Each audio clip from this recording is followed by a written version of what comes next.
shine babban abu mafi muhimmanci a yau a yankin Sahel. Shugaban Muhammad Bazoum yana da kyakkyawan hangen nesa da jajircewa mai ƙarfi don kawar da yanayin wannan yankin. Tafiyarsa zuwa Difa a ranar 1 ga watan Yuni shekara 2021 fasara ce kawai ta alkawarin da ya yi a lokacin yakin neman zaɓe na neman dawo da tsaro da martabar al'umman wannan yankin. Duk da shekaru da yawa na rashin tsaro da dokar hana fita da kuma dokar ta ɓaci, mutane sun kasance masu ƙarfin gwiwa. Bai su yarda suka yi faɗuwar gaba asarar namiji, sai rungumar abin suka yi a matsayin muƙaddari. Za mu iya yin farin cikin cewa yankin Difa a hankali yana komawa cikin aminci da tsaro. Yawan mutanen da suka rasa muhallinsu sun fara komawa garuruwansu. Karan kansu ayyukan kasuwanci sun sake komawa kamar yadda aka san su can farko, tare da sake buɗe kasuwar kifi ta Gegime.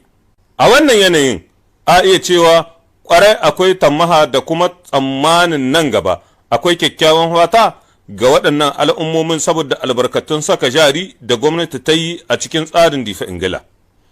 Gina kasuwar kifi ta zamani, sake dawo da ayyukan noma, kiwo da kasuwanci a yankunan da jama'a suka watsar da su ta hanyar ƙauracewa. Hakanan kuma ana iya cewa sake dawo da aikin gyaran hanyar Difa Gegime nan da nan tabbas zai sauƙaƙa kasuwanci ga jama'ar wannan yanki.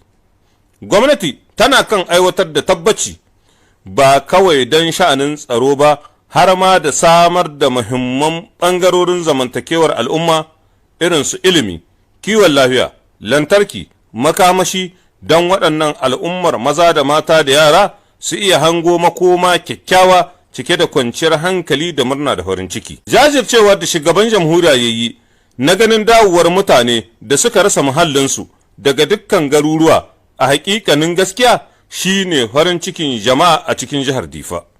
Wannan matakin ba kawai ya tsaya ga dawo da martabar waɗannan al'ummomin da aka raba su da garuruwansu, amma kuma har da yunkurin karya lagon Boko Haram ta hanyar nuna wa 'yan ƙasa cewa gwamnati ce gatansu. Wannan yunkuri da gwamnati ta yi ya sa masu faɗa a ji shugabannin jama'a na ƙauyen Barwa waɗanda aka zaɓi garinsu a matsayin gwaji don dawo da 'yan gudun hijira suka samu ganawa da shugaban jamhuriya wanda ya karɓe su cikin farin ciki, kamar yadda mai magana da yawunsu Malam Arbukar ke bayyana irin jajircewar shugaba Bazoum don dawowar zaman lafiya a duk faɗin yankin. Ana jiran isowar shugaban jamhuriya mai girma Muhammad Bazoum a Difa, mutane sun kasance cikin zumuɗin ganin cewa shugaba ya iso a wannan yanki, inda jama'a suka lashe takobin fitowa kwansu da kwarkwatarsu su tarbe shi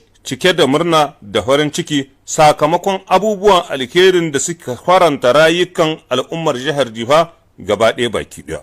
Dire combien au président ce respect de l'engagement, le choix de notre village comme village test pour le retour des populations déplacées nous réconforte et nous sommes vraiment venus lui dire toute notre gratitude, toute notre reconnaissance par rapport à cela.